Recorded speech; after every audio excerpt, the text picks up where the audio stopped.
3, 2, and all right. Welcome to the initial dry run of the Jesse James Fantasy Podcast. Fantasy. Fantasy I am Jesse. Podcast. I'm Jesse Maxson, and alongside I'm me, James.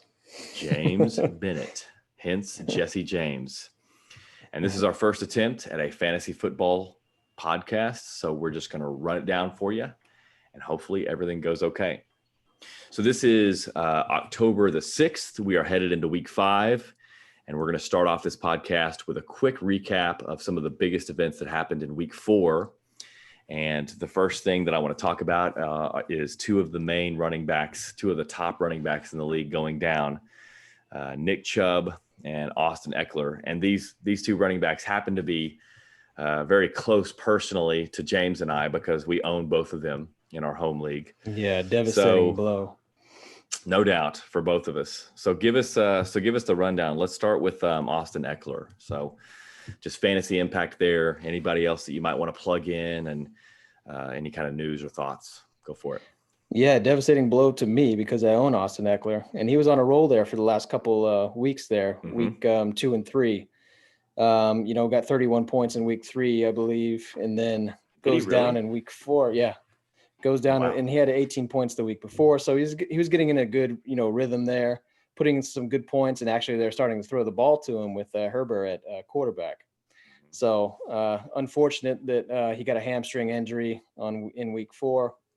Ultimately we're going to have to replace him somehow. So first look for me would be to, I guess, Justin Jackson. He's the third string now, but he's more of a pass catcher. So if you're in a PPR league like we are, my target is going to be on him probably. Also, being that I can't get Kelly on my roster because he's already taken, I'm going to look for him for now. Yeah. Okay. Yeah. So I was going to say, I was going to try to look up percentage owned or something like that. I won't waste time with that. Well, no. Yeah. Okay. It's so actually low. So Justin Jackson in ESPN leagues looks to be 9.8% rostered. So he's a running back that's out there, right? Yeah. And then Joshua Kelly, on the other hand, he's 70% rostered. So he's gone in most leagues.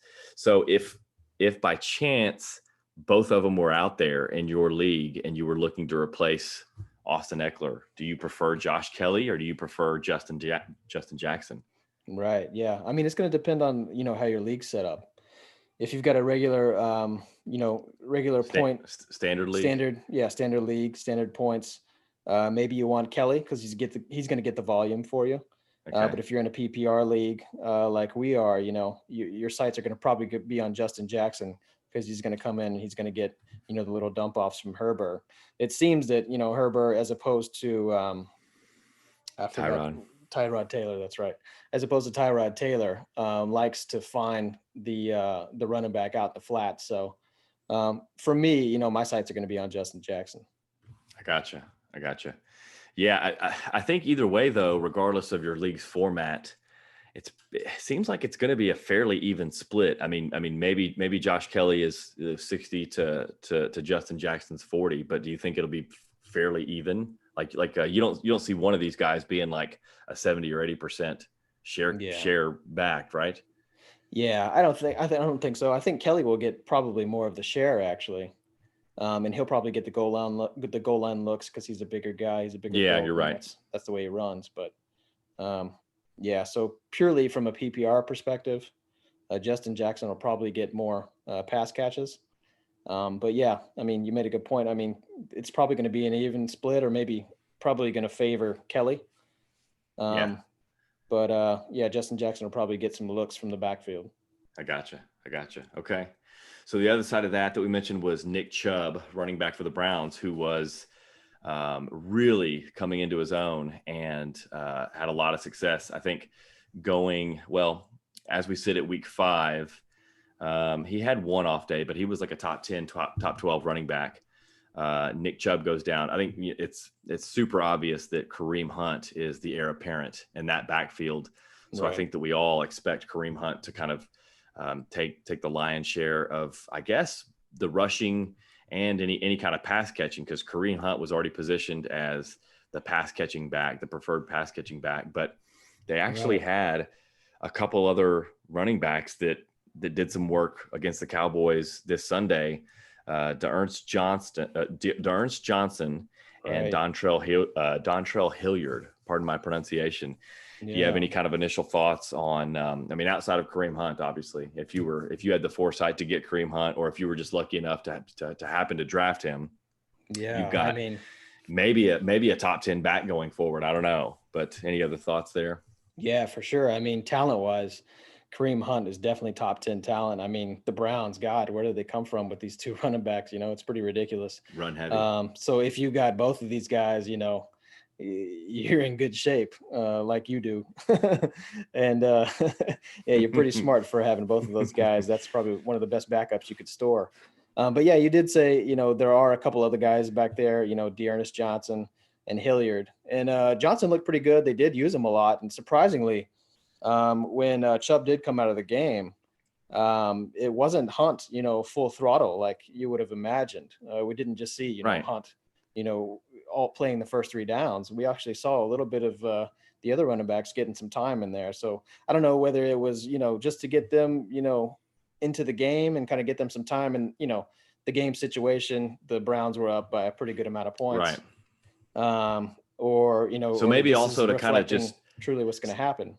But yeah, like maybe also, like you mentioned, they were ahead, winning by a pretty good margin, right. And they didn't just want to like overuse Kareem Hunt, knowing that like going forward, this is our guy. So let's just get some exposure to these other running backs. Both these running backs, Johnson and Hilliard, are less than 1% owned, right? So these are great waiver targets for sure. The stats line up like this. Johnson had 13 carries for 95 yards. And he had 0 receptions. And then Dontrell Hilliard, he had 5 carries for 19 yards. He did have a reception. So I don't know if you can really take anything out of those stats, but obviously they preferred D'Ernest Johnson as far as kind of a major ball carrier for that one. So that's probably a good target. Yeah, definitely. I would say so. And yeah, if you got Kareem Hunt, you're definitely going to put him in your lineup next week, no doubt. Absolutely. Okay, so let's move on. So these are just some major topics, kind of big standout topics from the previous week, and we're going to move on to Robert Tonyan, tight end for the Green Bay Packers. Green Bay has notoriously never really had a great standout tight end, even maybe going back to like Jermichael Finley, like 10 years ago. I mean, that was kind of the last big name that I remember. Of course, they had Jimmy Graham the last couple years, but he's on the downside of his career and he wasn't a major player. But Robert Tonyan last night in the Monday night game, he currently ranks as the tight end number 2, if my stats are correct here, on the 2020 season. And that's due in large part to the fact that he had, 6 receptions for 98 yards and 3 touchdowns last night. Do you think that this is this legit? Is he a big part of the game plan going forward? You know that they've got some injuries at wide receiver over there, so they need pass catchers. Yeah, I don't know. This one's a hard one. I mean, I've never even heard of the guy. I had to look him up to see who he was. He's been in the league, I guess, a couple of years, it seems. Yeah, he did have a big game, but another aspect to this is Mercedes Lewis was out. And actually, at the end of the game, if you heard Aaron Rodgers talk to one of the reporters at the end, he said, we had a couple of our big gun receivers out. And he mentioned actually Mercedes Lewis before he mentioned Devontae Adams, which is pretty surprising. But Lewis is old, dude. Lewis is so old, man. I mean, God, I didn't even know he was in the league still. Well, when he said that, I was surprised. I was like, oh, he's on the team? I didn't even know, he's been in the league so long, Jacksonville and all those other teams. But yeah, so I don't know. It'll be interesting to see how it plays out. But yeah, Tonyan did. He balled out. He played a good game, so it may earn him some more reps. Aaron Rodgers, I mean, in the past, he's never typically been a tight end guy, like you said, since like Jermichael Finley. But LaFleur is still kind of a newer coach, and they're doing some different things offensively. So it'll be interesting to see how it pans out. Yeah, and tight end is such a weird position because, of course, you've got the top 3 or 4 or 5 guys that you can always rely on, like Travis Kelce and Darren Waller seems to be a good, solid tight end. Mark Andrews, George Kittle, of course, when he's healthy. But really outside of those top, 4-5 tight ends, it seems like it's just a crapshoot week to week. Tyler Higbee has a huge week 1 with 20 something points, and then he's done real mediocre since then. So I guess it's just a good plan to go with the hot hand, someone like Robert Tonyan, than anything else when it comes to tight end, right? Yeah, I mean, especially after the first couple of weeks, I mean, your options are pretty limited at tight end. I mean, it's pretty much been slim pickings for the last couple of years at tight end. So, it's not going to hurt for you to pick them up, stash them at the bottom of your bench, and see what happens. Just kind of wait it out. I mean, I wouldn't start them next week, but I definitely, if you got an empty spot, it'd be worth put them there and kind of seeing what plays out. Yeah, for sure. And Devontae Adams was hurt. This is the second game. So we missed this game. I think he missed part of another game. And then let's see, is it MVS or is it Alan Lazard that is having injury issues as well? So they need pass catchers. So it's as good of a stash as I can think of right now. Yeah, they're pretty banged up. Speaking of Green Bay, Aaron Rodgers, he's not too old and he's not done by any means. Where is he's the, let me see here. So in ESPN scoring, Aaron Rodgers is the quarterback number 5 right now. And I'm just interested, where did you have him on your kind of your draft rankings? Like, was he a top 10 quarterback for you, or had he fallen off? Yeah, I think I had Aaron Rodgers pretty high. I think maybe he was like a top 5. I mean, he was one I considered because top 5. I typically, yeah, maybe like top 5. I would say because I typically draft pretty low. I typically draft quarterbacks pretty late. That I probably figured I wasn't going to get him anyway. But yeah, I still think he's a top 5 quarterback. It's just for me, that's not what I would be targeting that early. Yeah, for sure. I know that a lot of different sources out there had Aaron Rodgers as quarterback 10, quarterback 12 going into the season pre-draft. And I definitely wasn't that low on him, but also, his last couple of years, he hasn't fully produced like Aaron Rodgers of old. So I guess I see where people are coming from a little bit, but there's nothing wrong with him. He's still killing it. Yeah. I mean, he's off to an amazing start. I mean, in PPR scoring, he's got 29 for game 1, 24 for game 2, 19, and then 30. He's looking pretty good so far. You can't ask for much better from your QB position. Speaking of seasoned quarterbacks, Tom Brady, he's kind of in the same boat. He's not killing it quite to the extent that Aaron Rodgers is, but he looks good, and he's loving his new weapons. He's loving the new open offense out there in Tampa. What are your thoughts on Brady? And I guess, is this rate of production sustainable for him throughout the season? Yeah, this one's a tough one. I don't know. I mean, Brady, the Benjamin Button of the league, basically. He had a great game last week. Obviously, scored 32 points. Yeah. And he's been pretty steady. It was just that week 2 at Carolina where he didn't do too well. And that's not even a great defense.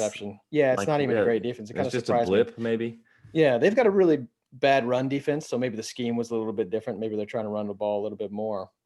But yeah, I mean, Brady, the ageless wonder, he keeps putting up points, and then that receiving crew is just amazing. But they do have some injuries. I think that Godwin is still dealing with some injuries. Yeah, and now Mike Evans, OJ Howard is out. OJ Howard is he's out for the year. Achilles.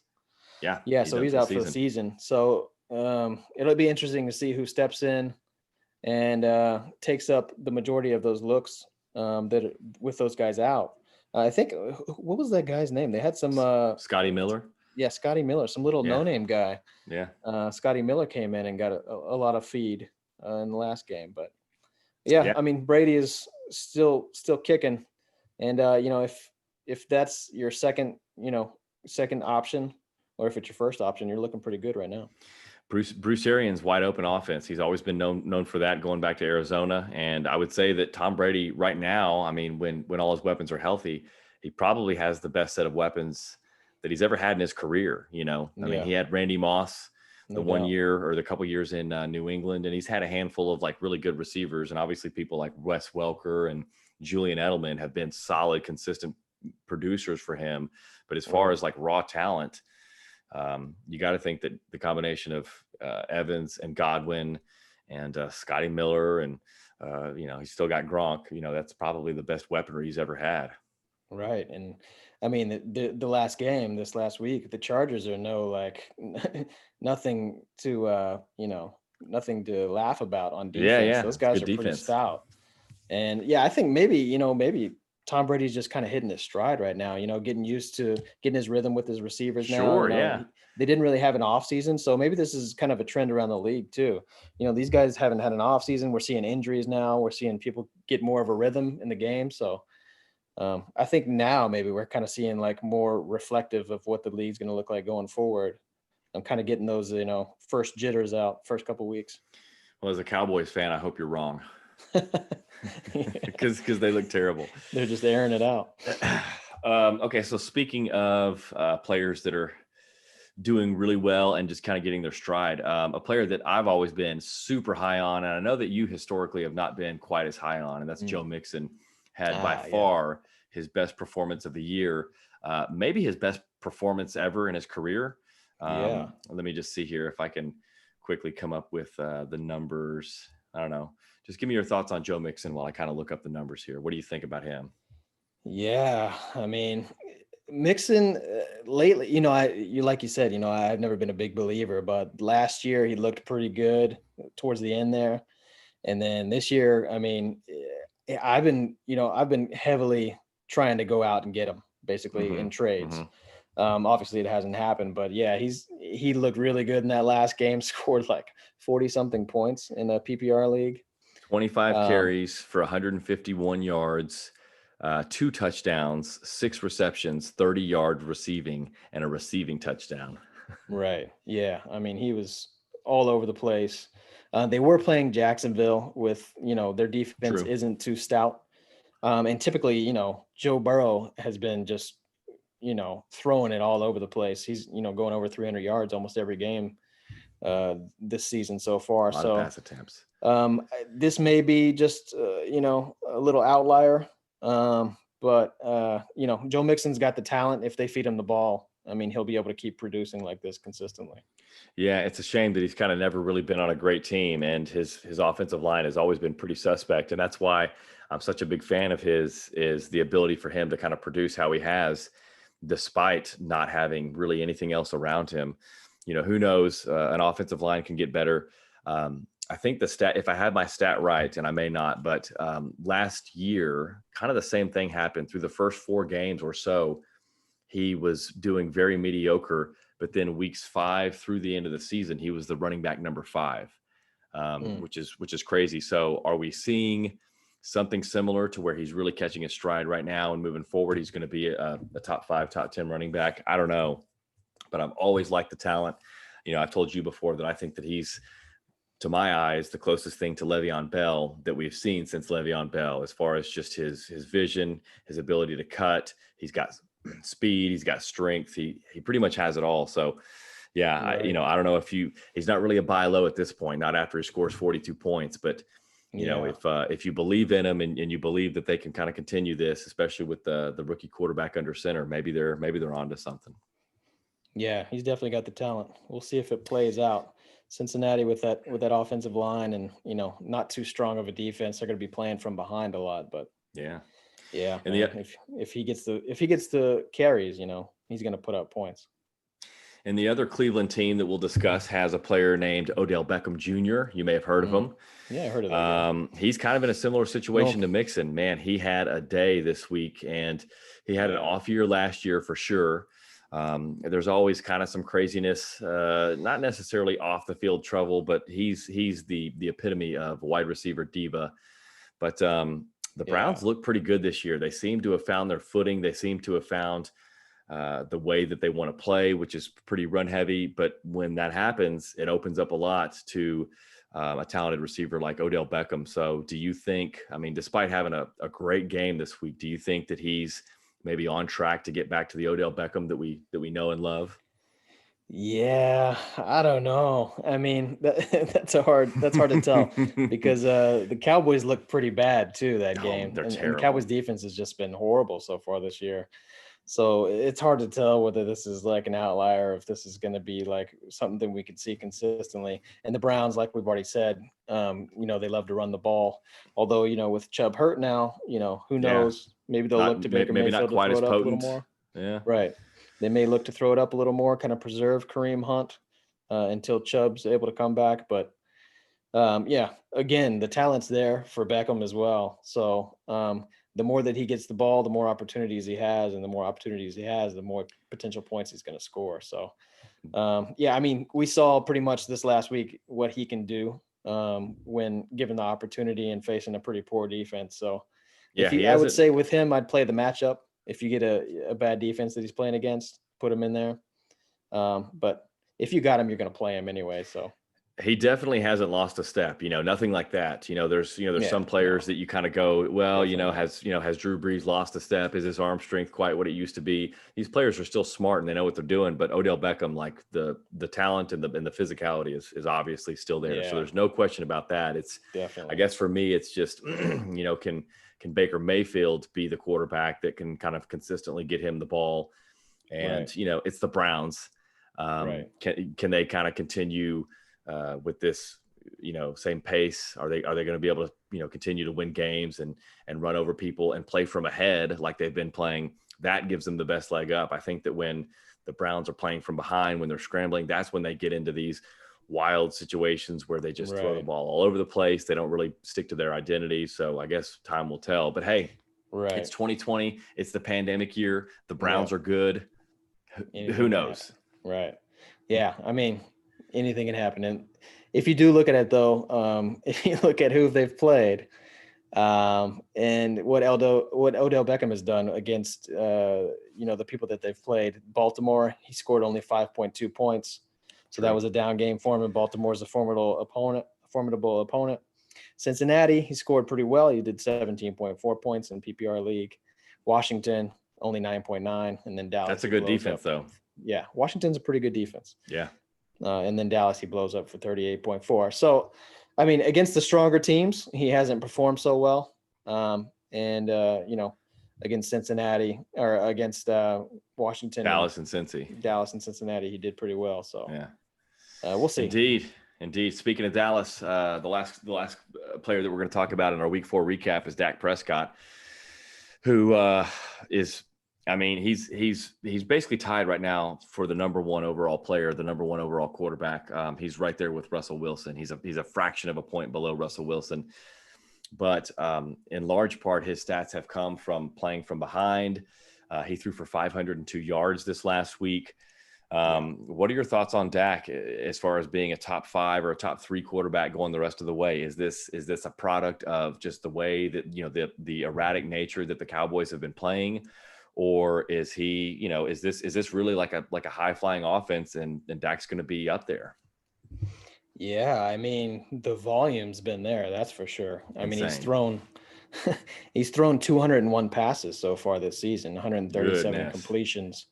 Yeah. For 1,690 yards already, 9 touchdowns, 3 interceptions.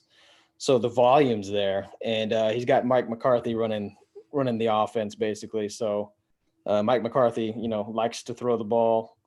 And again, Dak is, this is pretty much a contract year for Dak. Almost every year, it seems like is a contract year for him. So he's trying to get his money. So, I think going forward, they're going to keep throwing the ball. And until that defense, solidifies, they're going to have to.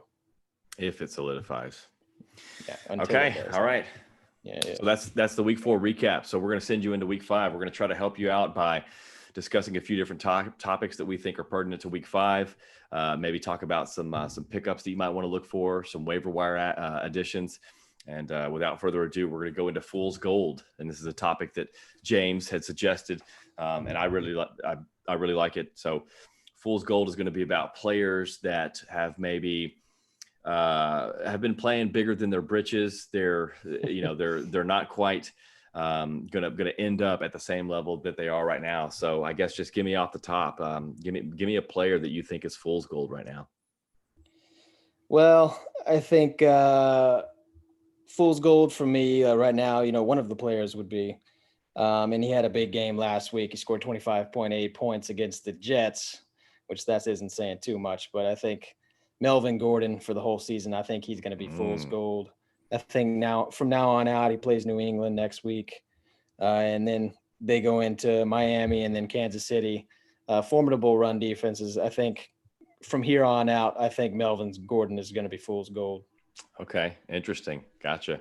Yeah, I mean, like, have you been able to see enough of the tape, enough of the games to see whether or not he actually looks like he still has it? Or I mean, I guess what I'm asking is, do you think this is more of kind of a talent issue? Is it a team issue? Like, why do you think it's fool's gold on Melvin Gordon? I think it's more of a team issue. I mean, they have It's not injuries that at good. quarterback, and they've got young quarterbacks playing, so they're not going to have the leads that you would want to be able to keep consistently running the ball. And when they play the better teams, it's easy to see that they can't stick with it, and he's not going to be able to get the volume that he's used to. For example, week 3, they played Tampa Bay. He got 8 total carries, 26 yards, was averaging 3.3. His average, over total for the season isn't too bad per carry, but I just don't see the volume there, especially with the quarterbacks they got behind center. Gotcha. All right. So you want to move on? Do you have another player that you'd like to discuss for fool's gold? Anybody else come to mind? Let me ask you. Let me just prompt you here. Yeah. Is Josh Allen fool's gold? He's been killing it. I mean, he's the quarterback number 3 right now, right, in ESPN standard scoring, PPR scoring. He's looked really good. Obviously, he can run.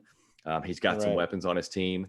But I guess the biggest thing that we've noticed so far through 4 weeks is that his passing accuracy, both deep and short, seems to be much improved, kind of like Lamar Jackson last year. So what do you think? Is Josh Allen fool's gold? No, I do not think Josh Allen is fool's gold. I think he's the real deal. Okay. He's a real deal. He's looked like he's matured. As everybody knows, he's got a rocket arm, and he's able to spread the ball. And now that they got Diggs in there, they've got John Brown. They've got a couple of good running backs as well. Buffalo's got a pretty solid team, and they've got a good defense all around. So I think he's just maturing. This is him getting used to the speed of the NFL, and he's just going to keep getting better.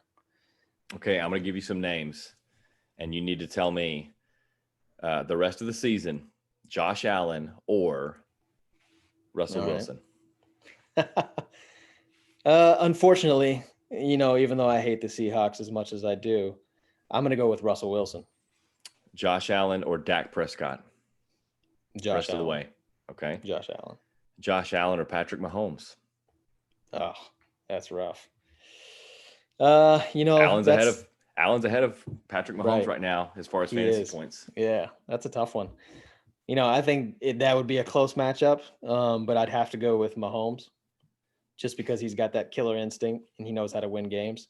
I think Josh Allen, you get towards the end of the season, you get towards these games that are going to be a little bit closer and mean a little bit more. I think we're going to see a little bit of hiccup here and there from Josh Allen, not so much from Mahomes. Josh Allen or Lamar Jackson? Yeah, these guys are pretty even, I think. I think I would almost go with Josh Allen this season. Lamar Jackson not quite putting up the points and the performances that he did last season. Not that he's been bad, but I mean, he was fired out of a cannon last year, and it was just every week, just long bombs, touchdowns, running. And Lamar Jackson right now is the number 8 quarterback, so he's top 10. But does he pick it up and get back to what we saw last year, or do you take Josh Allen the rest of the way? For me, I think I'm taking Josh Allen. Yeah, Lamar Jackson, like you said, he hasn't been, he hasn't been throwing as much as last year. He hasn't been shot out of a cannon, like you said, and he got paid. He did get paid. I don't know. Lamar There's Jackson? just something. Yeah. Didn't he get paid? He did? No. I don't think Lamar Jackson. He's not get paid yet? No, this is his 3rd year. Paid. No? Okay. Pat Mahomes got paid. Maybe he knows he's getting paid. He got on He got on Madden. He will. Right? He got on the front of Madden. Yeah, probably. Yeah, I'm so, sure he did. But yeah, I mean, and then you see him post game when they played the Chiefs, and he said, basically that the Chiefs are his kryptonite. So maybe there's something there in his head, kind of with Mahomes. So I don't know. For me, I'm going to go with Josh Allen over Lamar Jackson. I think What do you think? I think I'm gonna agree with you. Oh, wow. It's pretty much a push. Like, give me either of them. But if I had to choose, I think that I'm going to agree with you. Lamar Jackson, I'm just looking at his rushing stats right now. He's still putting up big numbers because week 1, 45 yards, then 54 yards, then 83 yards, then 53 yards this week on the ground. So he's still rushing. It's the touchdown passes that aren't quite to the level of what we saw last year. He did have 3 his first game, but only 1 touchdown apiece, games 2 and 3. And then he came back with 2 touchdowns this last game. But I don't know, man. I mean, I kind of see Josh Allen as very similar to what Lamar Jackson was last year. Obviously, Josh Allen, not quite as good of a runner. He's not nearly as fast. Right. But he's bigger, and he has a bigger arm. He's a big guy. I saw last game, man. He was throwing his body into people. Yeah, he's not afraid to get hit. That can get you in trouble too. Sure. I'm going to give you one more name for Fool's Gold. Currently the number 3 wide receiver, Calvin Ridley. Wow. Wait, so you think he's Fool's Gold, or you're asking my? No, I'm my asking opinion? you. I'm asking you. I don't think he is. Yeah, I think he's the real deal. You think he's legit? I think Calvin Ridley is legit. And I think you saw it too last year. He was kind of coming along, and Matt Ryan seems to trust him. He's feeding him the ball. And then Julio Jones now is having all these Julio's injury prone. Right. And he's getting older himself. So, and Julio historically has never been a big touchdown scorer for whatever reason. I mean, the guy, he finishes in the top set of yards, receiving yards almost every single year. And there's no question to Julio Jones's just immense greatness. He's probably a Hall of Famer. I don't know, but the guy's never really scored touchdowns. And Calvin Ridley seems to be a touchdown machine so far through 4 games. It looks like he has two. Well, you know what? Two touchdowns the first game, 2 touchdowns the second game, 0 touchdowns each of the last 2 games. As a matter of fact, last night, Monday night, 0 receptions.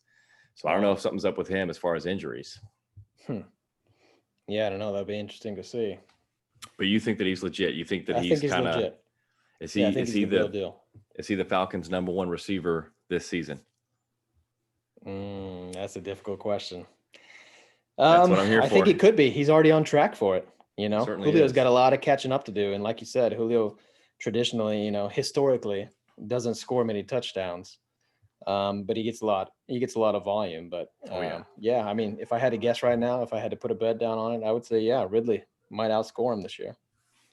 For the rest of the season, Calvin Ridley or DeAndre Hopkins?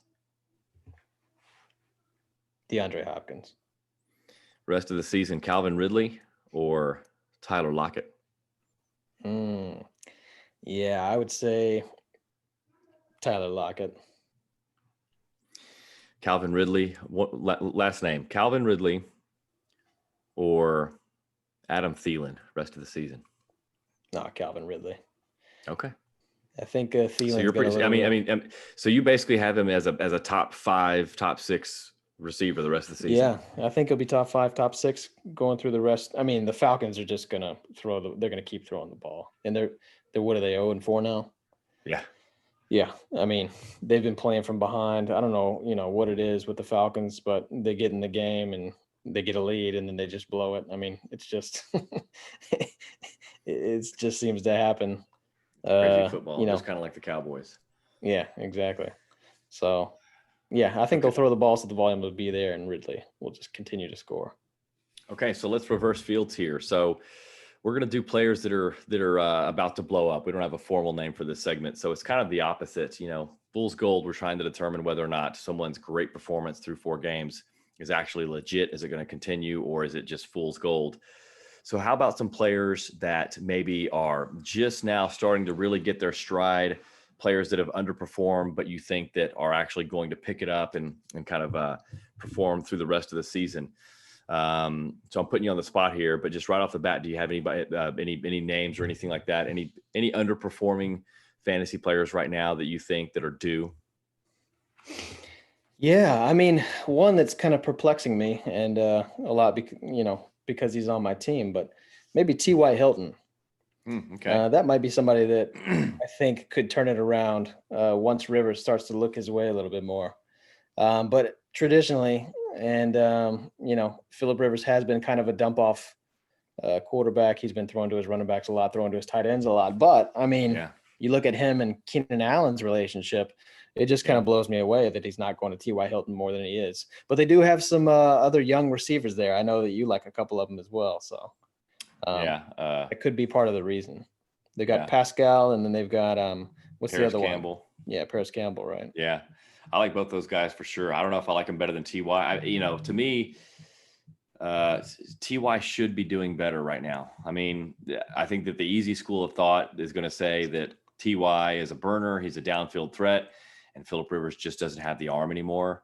But I kind of just don't buy that narrative. I think that, obviously Phillip Rivers has lost his fastball, but he's still a good quarterback, and Ty should still be a good receiver. So I don't, maybe it's a chemistry issue. Maybe we can go back to limited training camp, new system, new coach for Phillip Rivers, new quarterback for T.Y. Hilton. And maybe it's just going to take a few games for them to get on the same page. But to me, I mean, I don't think T.Y. is a top 10 receiver probably in any respect this season, but I think he should be performing better than what he's done so far. So that's a good candidate for this list for sure.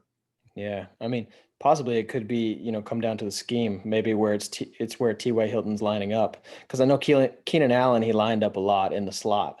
So maybe that's more of what Phillip Rivers looks for. I know T.Y. does a lot of work on the outside. So maybe that's what the problem is. I'm not sure. What about Deshaun Watson? He has been a top 5 quarterback, each of the last 3 or 4 years for sure. And we know that he's a top 5 talent, but he really hasn't been putting up numbers. What do you think? I mean, is it a mess there? Has he lost his fastball? Is it just because DeAndre Hopkins isn't there? Yeah, he's lost one thing. It's DeAndre Hopkins. Yeah, I don't know. I mean, you lose your number 1 receiver, and then your best receiver is a guy that gets hurt almost every season. I don't know, man. I mean, once you take away your best friend, you kind of automatically slump and look down to the ground and start kicking your feet. So with him, it's just maybe a big adjustment, not having DeAndre Hopkins there. They got a new scheme, I mean, they got a defensive lineman running their offense, and now they fire the coach. We just heard that yesterday. I think Romeo Crennel takes over as interim head coach, and who knows whether he calls plays or whether he just leaves it to the offensive coordinator. It's at least a culture change, and by some accounts, Bill O'Brien was just not a player favorite. So who knows? Addition by subtraction. Getting rid of the coach that the players didn't really want to listen to anymore. I think the message was getting pretty stale. I mean, that's fairly obvious based on their 0-4 record.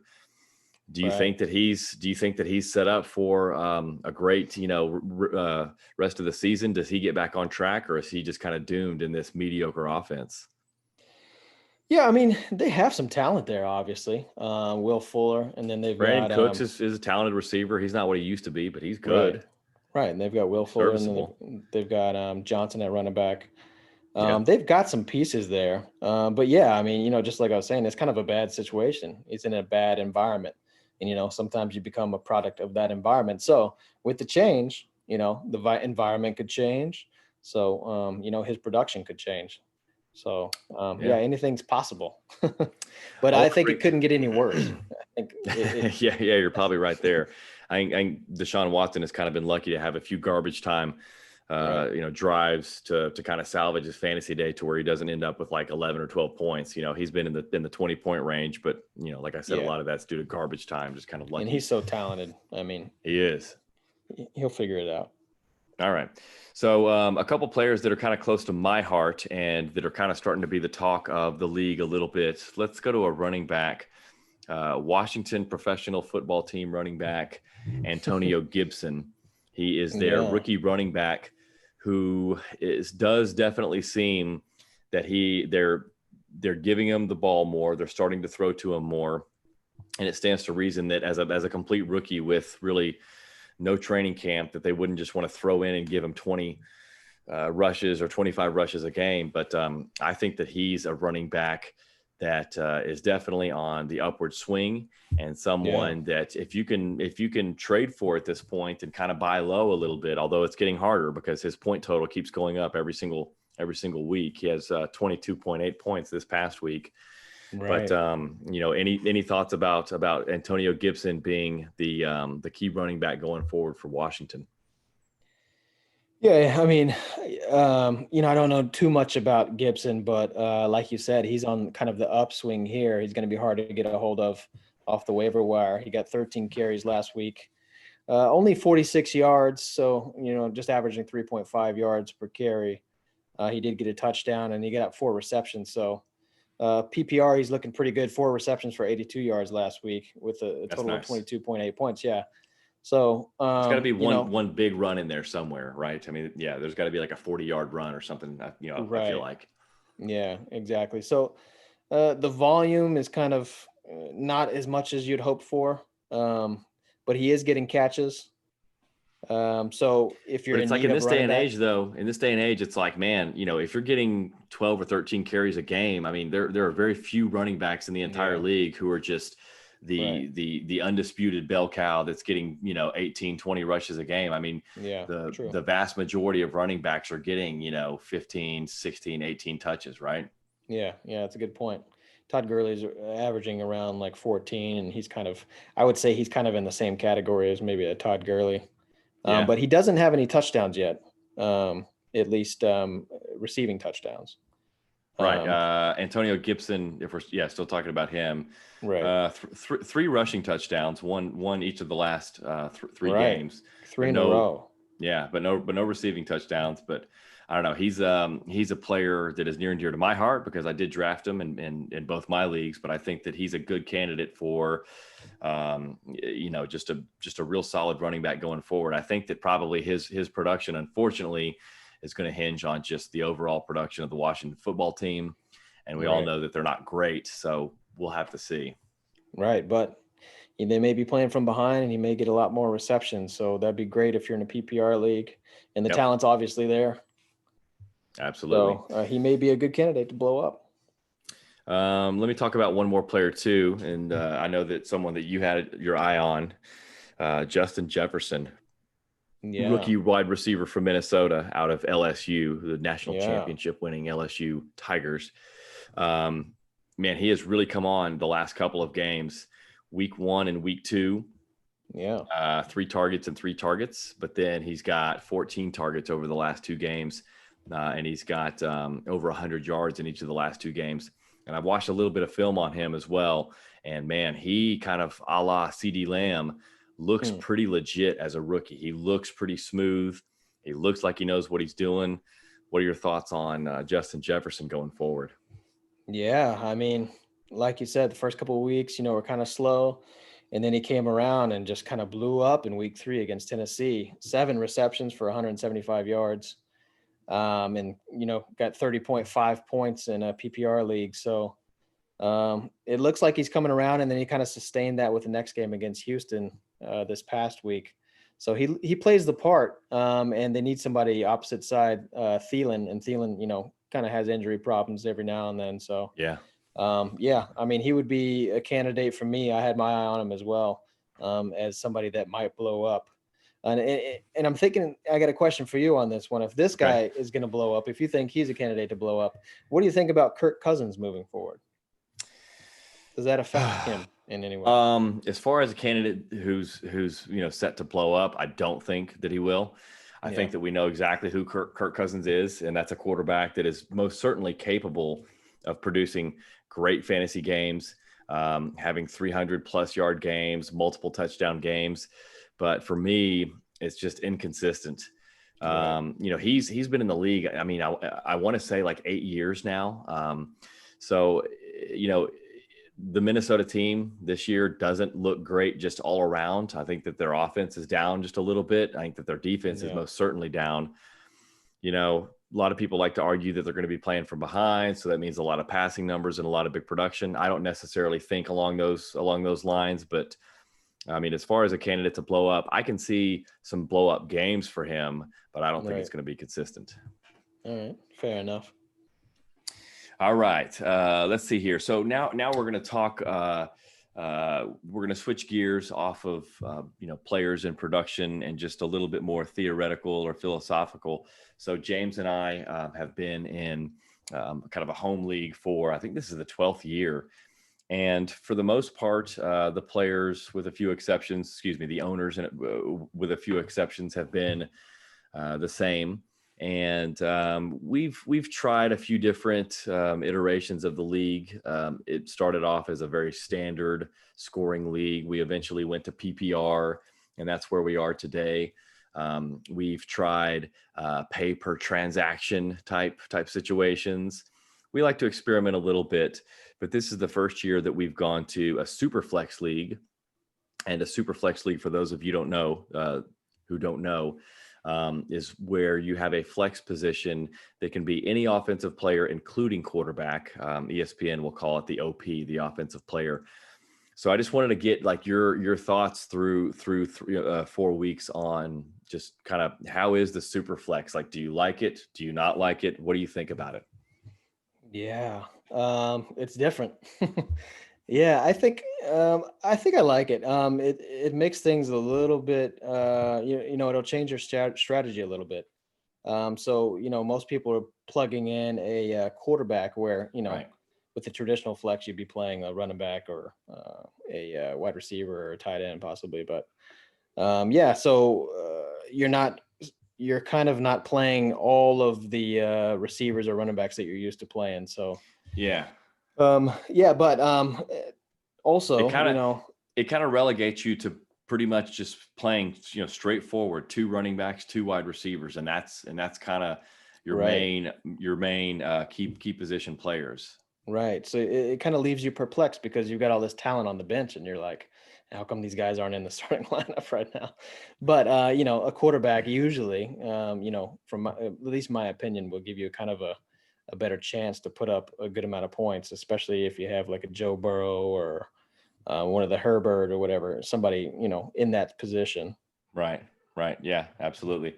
Yeah.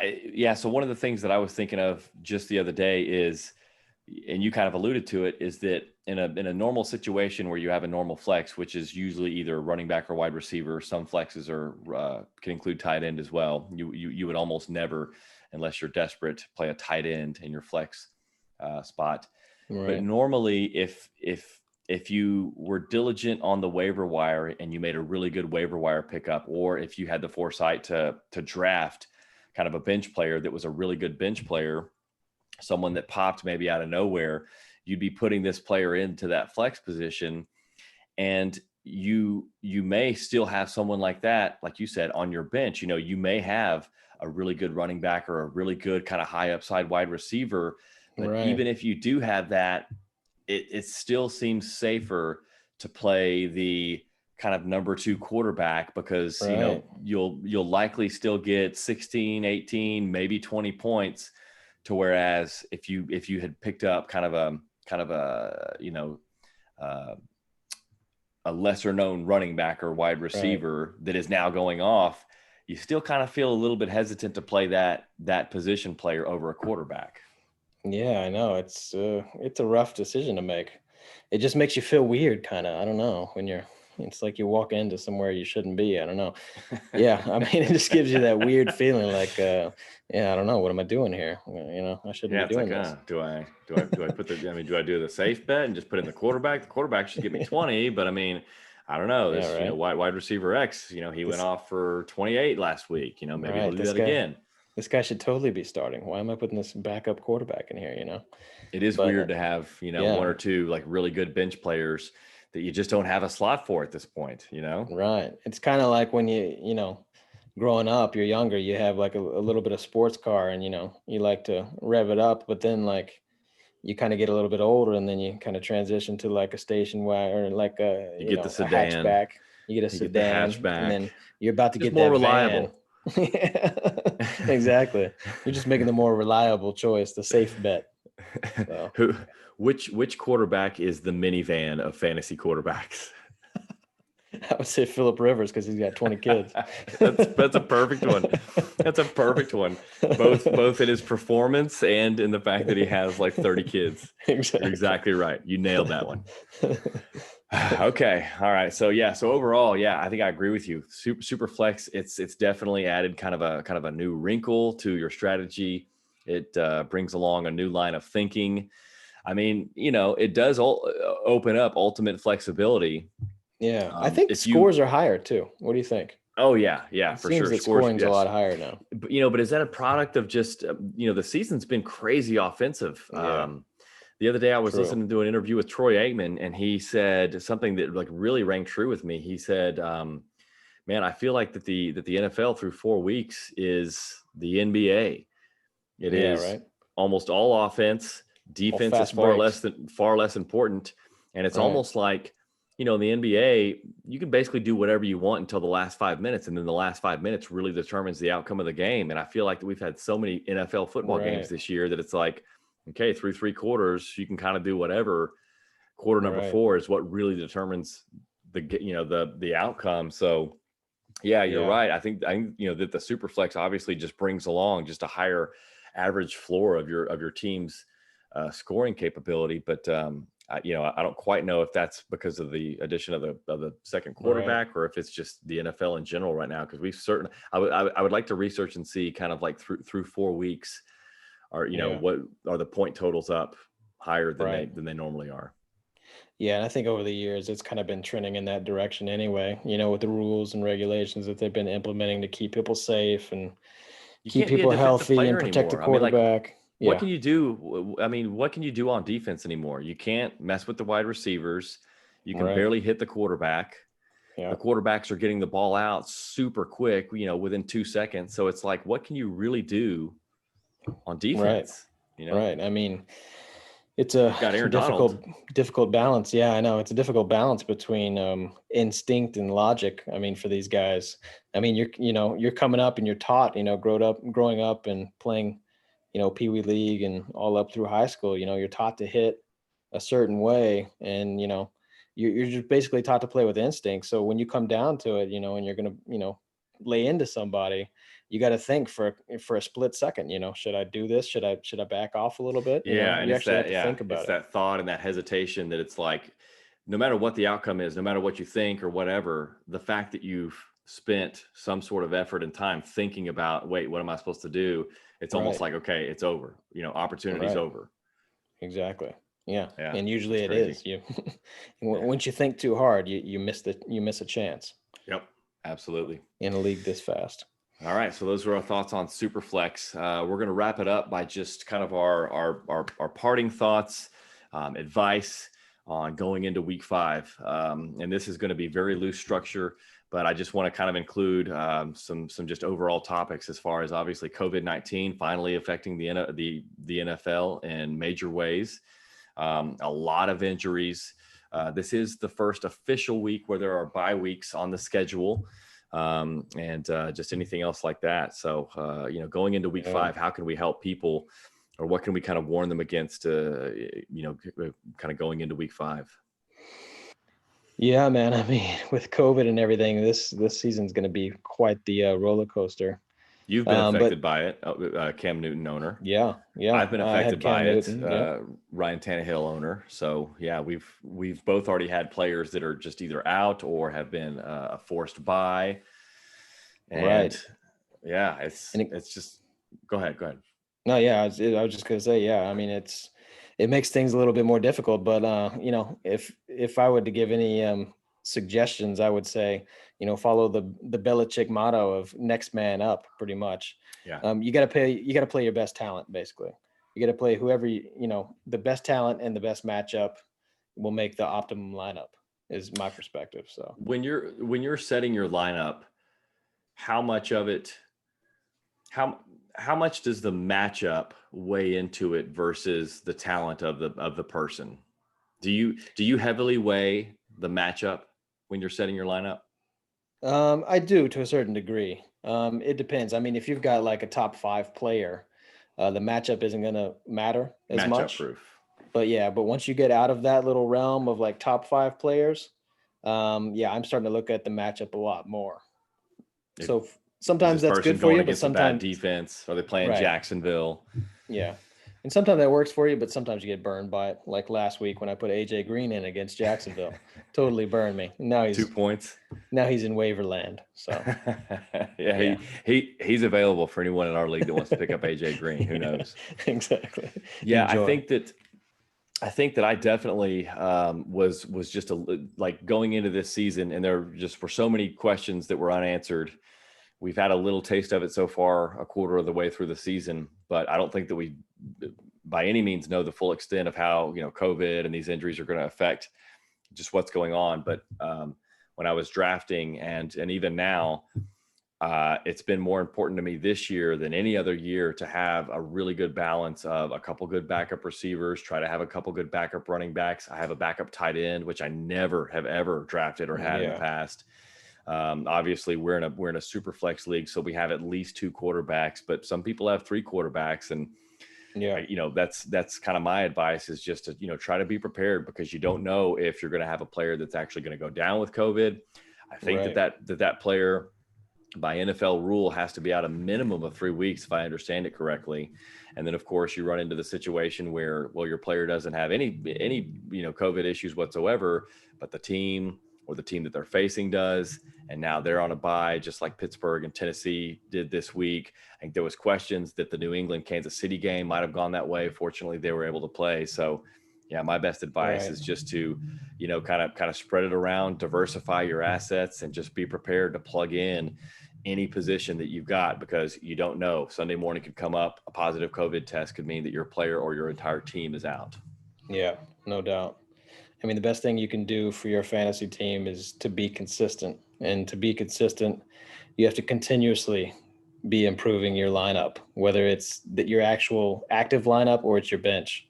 So bench is totally important too. So a lot of people don't get that. I can see people that leave dud players on their bench, and it's like I'm looking at their lineup and I'm just like, why do you have that guy on your bench? He's worthless. You can totally go out and get another guy that's a lot better. So if that chance, if that situation comes up where that person does have to play, you're in a lot better position than you would be otherwise.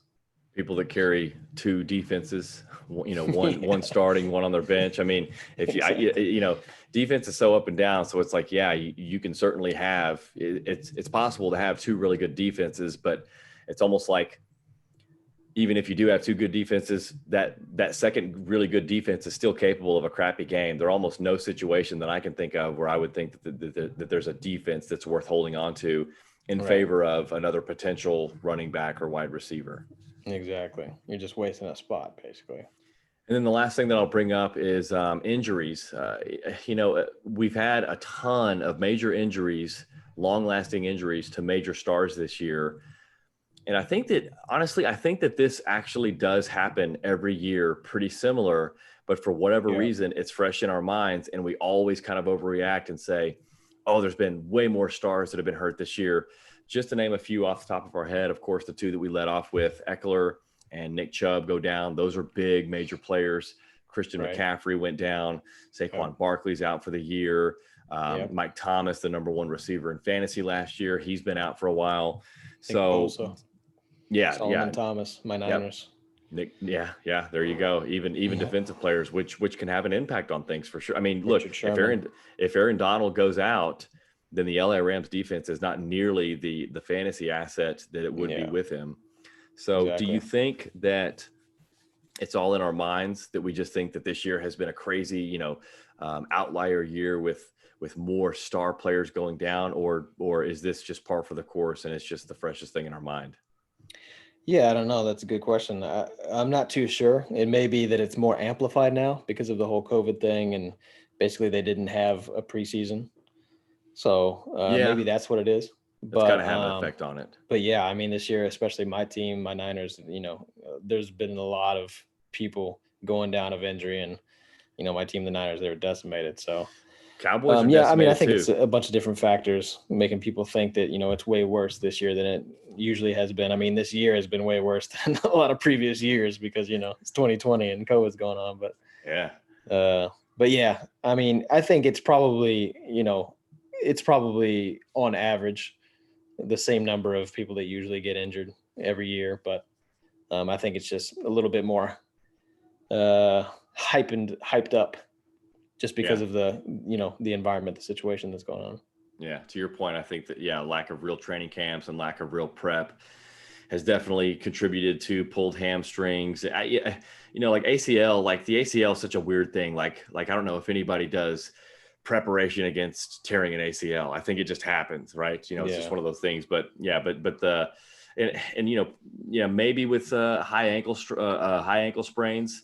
That's what happened to CMC. That's what happened to Michael Thomas. Like Mike Evans has had a high ankle sprain. Right. So that might be a product of kind of lack of training camp. I know that the hamstring thing, and unfortunately that's a big player. It's like, a player hurts his hamstring and that can linger for several weeks. So that's one of those things where you're just not fully in game shape. You're not flexible to the level that you need to be, so on. So I think you're right. I think that the lack of off season and just the lack of reps to this point is going to contribute to that. So, and you can't simulate game reps. You can't simulate the off season in the gym. You just can't do it. So it's a totally different thing. So once they get into the season without any kind of preseason going on, this was bound to happen, I think. All right. So that's going to wrap it up. That is the first initial run of Jesse James Fantasy Podcast. We appreciate it. We had fun, and we hope that you'll tune in next time. All right.